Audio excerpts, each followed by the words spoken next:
I am 81 years old. My grip is still firm enough to open any jar in this house. My head is still clear enough to do my own taxes, and I have never once in my life paid for a gym. People half my age ask me what the secret is, and they are always disappointed by the answer, because they are hoping for a machine or a pill or some hard hour of suffering. The truth is gentler than that. The strength in these hands and the sharpness behind these eyes came from 3 quiet habits, and not one of them was exercise the way you mean the word. They happened at my kitchen table and down at the water's edge in the darkest months of the year, and together they cost less than a single month of the membership you are probably still paying for and rarely using. I will not pretend I have outrun death or sickness. No man does that. But I have stayed useful and upright and good company at my own table far longer than the doctors once expected of a body my age. I have come to believe it was these 3 small things, repeated 10,000 times over, that bought me the extra years. Not luck alone, and not good blood. Habit, mostly, worn smooth by repetition. I am going to give you all 3. And because I respect you too much to sell you a fairy tale, I will also tell you plainly which of them you can copy where you live, and which ones the ocean between us will not let you have. Every winter morning of my childhood, my father lined the 3 of us up by the kitchen door and put a spoon of cod liver oil in our mouths before he would let us outside. It came from a brown glass bottle, and it tasted like the bottom of a fishing boat. I made a face every single day for 10 years. I would give a great deal to be able to thank him for it now. This is no new fashion. They were pressing this oil from cod livers and dosing children with it here and all across the cold north for the better part of 200 years, long before anyone had heard the word vitamin. The fishermen could not have told you why it worked. They only knew that the children who took their spoon grew up straight, and the ones who went without too often did not. Here is what that spoon was doing, and why it mattered more this far north than it would almost anywhere in your country. From November into February, the sun where I live never climbs high enough above the horizon to do the one thing you quietly count on it for. It does not make vitamin D in your skin. For 3 and 4 months at a stretch, your body simply cannot manufacture it, no matter how long you stand out in the weak noon light. A child raised through winters like that, with no help, grows soft bones and crooked legs.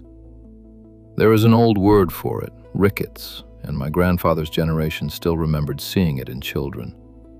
The spoon was the help. Cod liver oil is pressed from the liver of the cod, and a single teaspoon carries roughly 400 units of vitamin D, much of a grown man's need for the day, along with vitamin A and the same good fat I will come to in a minute. Now hear me carefully, because you are a grown adult and not a boy by my door. Do not drink this by the glass. The vitamin A and the vitamin D in it are the kind your body stores away rather than flushes out, and too much, taken day after day for years, turns from medicine into a burden on your liver and your bones. 1 teaspoon is the whole dose. And if you take a blood thinner, warfarin, or even the daily aspirin a doctor may have put you on, ask that doctor before you begin, because cod liver oil thins the blood a little as well. There is one more gift in that spoon, and it matters more to a man my age than it ever did to the boy by the door. The same fat that calms the body's inflammation appears to calm aching joints along with it. When researchers gave cod liver oil to people whose hands and knees had grown stiff and sore, the pain eased, and a good many of them found they reached for their painkillers less often than before. I will not promise it can mend a bad knee, but a spoon that guards your bones through the sunless months, and may take some of the morning stiffness out of your hands besides, is a great deal of medicine for pennies a day. Fish came to our table 3 and 4 times a week, and never as a treat. Mackerel that my uncle pulled out of the cold water by the bucketful in summer, salted herring through the long winter, cod and salmon when there was money for it. The plain oily ones were the ones doing the work, and the work was this: The fat inside an oily fish is the best friend an aging heart and an aging brain will ever have. The lean white fillets are fine food, but it is the oily ones that count here, because a good part of the brain is built from this very fat.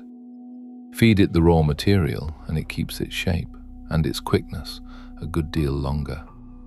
You do not have to take an old man's word for it. Your own American Heart Association tells every adult in your country to eat 2 servings of oily fish a week. And the reason is the omega-3 packed into that fat. It lowers the kind of blood fat that clogs an artery. It steadies the rhythm of the heart. It lowers the odds of a stroke. And it helps keep the small vessels that feed your brain soft and open instead of stiff and narrow. That is not an old wives' tale handed down in my family. That is printed in your own country's dietary guidelines, and most Americans, by their own government's measure, fall well short of it. Here is the part that will save you money, so listen closely. The fish on the plate does what the capsule on the shelf keeps failing to do. Researchers have handed older folks fish oil pills for years now, in study after study, and watched their memory slip anyway. A large study in California recently gave high doses to people already at risk of Alzheimer's and found it changed nothing at all. The people who do better are not the ones swallowing the most expensive bottle. They are the ones who simply eat the fish. Americans spend more than $1 billion a year on those fish oil bottles. $1 billion, chasing inside a capsule the very thing that sits on the grocery shelf for $2 a can. My mother never spent a single coin on a supplement in all her life. She spent it on fish, and she kept her wits sharp to the very end. And I have come to believe the 2 facts are not strangers to one another. So buy the food, not the promise on the label. And you do not need a boat, you do not need a coastline. You need the canned fish shelf at your grocery store, which most Americans walk straight past. A can of sardines, a can of mackerel, a can of pink salmon, $1 or 2 apiece, no skill required, and it is the very same oily fish that kept me upright for 80 years. The small ones carry a quiet bonus on top of it. Sardines, herring, and mackerel sit low in the order of the sea and gather far less of the mercury that collects in the big predator fish, so you can eat them often and never give it a thought. Mash it onto toast, fork it over a salad, eat it standing at the counter the way I often do. Twice a week is the whole prescription. When the work of the day was done, we went to the water. Not to swim for pleasure, but to a small wooden house with a stove and a pile of hot stones inside it, where you poured water over the rocks until the room ran thick with steam and your skin streamed with sweat. And then you walked straight out and lowered yourself into water cold enough to stop your breath. Hot, then cold, then hot again. We have done this here since before the sagas were written down. The old word for Saturday in my language, if you trace it all the way back, means washing day, because 1,000 years ago that was the day for the steam house. By the time I was a boy, there were hundreds of these little community bathhouses, very nearly one for every village, the whole length of the country. I am going to be more honest with you about this than the men selling cold plunges on your phone will ever be, because a few of them are going to get an old man with a weak heart killed. Of the 2 halves, hot and cold, it is the heat that carries the real evidence. A study in Finland followed thousands of men for 20 years, and the ones who sat in that heat 4 or more times a week had close to half the risk of dying from heart disease compared to the men who almost never did. The heat works on the body a little the way a brisk walk does. It opens the blood vessels. It eases the blood pressure down. It asks the heart to labor, and then lets it rest. There is even some evidence that men who use the heat often catch fewer colds through the winter, though I would not lean the whole house on that one. The heart is the part that 20 years of watching has earned, and it is the half worth building a real habit around. My neighbor Ryder, who is 76 and lives 2 doors down the lane, climbs down an iron ladder into the harbor on the first morning of every new year when the water sits a degree or 2 above freezing. Call it 34 on your thermometer. He has done it for 40 years. He is no special breed of man. He is a retired ferry mechanic with a bad shoulder and a fondness for strong coffee. He simply decided one January that he would, and then he went on deciding it every cold morning after. I tell you about Rydar because the cold is not the property of the young or the mighty. It is mostly a matter of climbing down the ladder when every sensible part of you is shouting at you to climb back up. The cold is genuine too, but it is smaller and quicker than they tell you. Step into water near freezing, and your body floods with the chemicals that make you alert. A single cold dip truly does lift a low mood and leave you sharper for the rest of the day, and you will feel it the very first time. Stay with it across a winter, the way Rydar has, and the small vessels in your skin learn to open and close more smartly, so the shock that floored you in January becomes something you can stand by autumn. What the cold has not earned is the promise that it will add years to your life. The men who swim through winter were hardy to begin with, and pulling apart the swim from the swimmer is something the science simply has not managed yet. Take the cold for the clear head it hands you today. Do not stake your old age on it. And here is the one warning I want you to carry out of this whole episode, because I would like you here next winter. Going from hot straight to cold, or dropping into cold all at once, strikes the heart hard. It spikes your blood pressure and your pulse in a single second, with a gasp you cannot hold back. And for a heart that is already frail, that 1 second can be the dangerous one. People have died doing exactly this. If you have heart trouble, if you have ever had a heart attack, you do not touch the cold until your own doctor has told you it is safe. Not a video. Your doctor.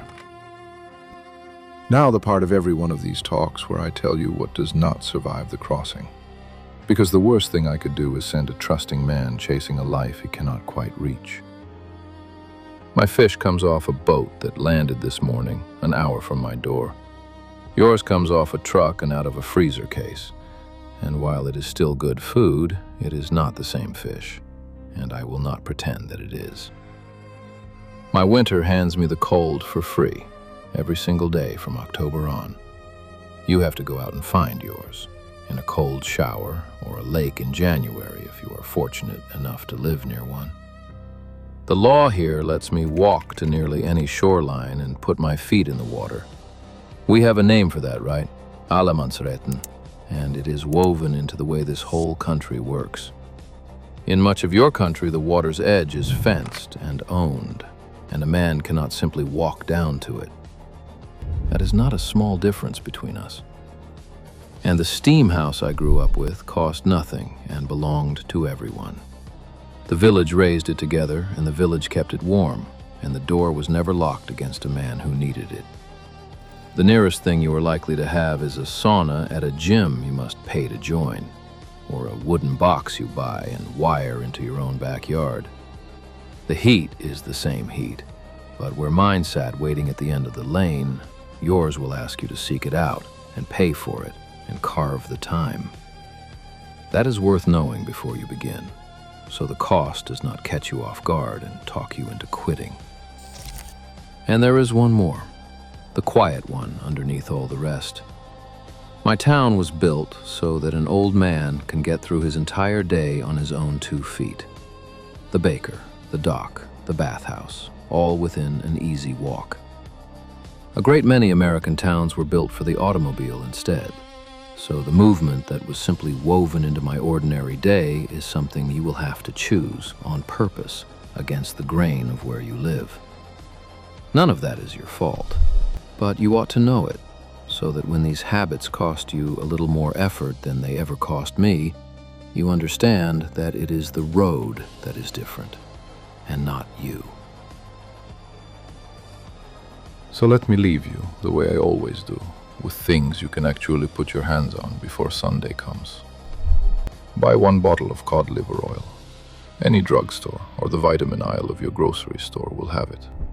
Somewhere between $15 and $25, and they make it in lemon and mint now, so it will not taste the way my childhood did. 1 teaspoon with your breakfast, through the dark half of the year above all. If you are on a blood thinner, clear it with your doctor first. Put 3 cans of fish in your cart today. Sardines, mackerel, pink salmon, whatever you will genuinely eat. That is $3 or $4 all told. Eat one this week and work yourself up to oily fish twice a week. Your heart and your memory are both buying time with every can you open. And tonight, or tomorrow morning, at the very end of your shower, turn the water to cold and stand in it for 30 seconds. Begin with 10 if 30 is too much, and let the number climb as the weeks go by. That one is free. It will be unpleasant the first time and a little easier by the third, and you will step out more awake than any cup of coffee has ever made you. If your heart is sound and you want the fuller measure of it, find out whether your gym or your community pool has a sauna and sit in the heat once or twice a week. That is the half with the real science behind it. And do not mistake the smallness of these things for weakness. A spoon is a small thing. A can of fish is a small thing. 30 seconds under a cold tap is almost nothing at all. But a small thing done faithfully every day for 30 years stops being a small thing. That is the whole of the secret, and it was never really a secret. It is only patience. 1 spoon, 2 fish, 30 seconds of cold. Not a machine, not a membership, not an hour of suffering. The same 3 quiet things that carried me to 81 with my hands still strong and my head still clear. Start with the spoon tomorrow morning. The rest will follow. Thank you.